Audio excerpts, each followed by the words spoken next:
बर्तमान समय में पाणीपाग विभाग पक्षर मिलता लाटेस्ट खबर अनुजाई आसंता 2 दिन मध्य राज्य में कालबैशाखी वर्षा संभावना। राज्य में पागर परिवर्तन सह आसंता किछि दिन मध्य खरार प्रभाव बढ़िबा सह कालबैशाखी वर्षा आश्वस्ति आनीदेव बोली पूर्वानुमान करिछि भुवनेश्वर स्थित आंचलिक पाणीपाग केन्द्र। तेबे आसंतु नजर पकाइबा आसंता 2 दिन मध्य राज्यर केउं सब जिल्ला रे कालबैशाखी वर्षा होबार संभावना रहिछि एवं केउं जिल्ला को अलर्ट जारी करिछि आम भुवनेश्वर स्थित आंचलिक पाणीपाग विभाग।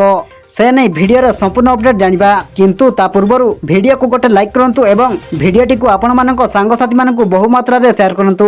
जदि आम चैनल रे आपण प्रथम थर भिडियो देखुछंती ताहले एबे ही चैनल को सब्सक्राइब करी पाखरे थिबा बेल आइकन को प्रेस करी ऑल नोटिफिकेशन को ऑन कर रखंतु जहा द्वारा आगो को एमिति पाणीपाग संबंधी लेटेस्ट ब्रेकिंग न्यूज आपण माने सर्वप्रथम आम चैनल माध्यम रे पाई परिबे। पाणीपाग विभाग पक्षर प्रकाशित रिपोर्ट अनुसार आसंता 2 दिन मध्य राज्यर अनेक जिले में कालबैशाखी वर्षा सह वज्रपात और झड़ पवन संभावना रही। उत्तर और दक्षिण ओडिशार किछि जिला येलो वार्निंग जारी कर आसंता काली सुंदरगढ़, केन्दुझर, मयूरभंज, भद्रक, बालेश्वर, गंजाम, गजपति, कंधमाल, कोरापुट और मालकानगिरी भली जिले में वज्रपात सह 40 ରୁ 50 किलोमीटर बेगर पवन बही पारे।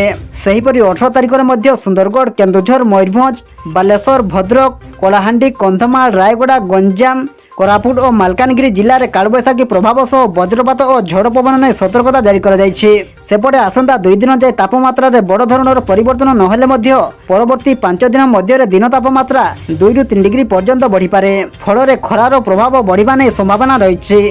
आपण मानक अनुरोध एथि प्रति सतर्क रुहंतु।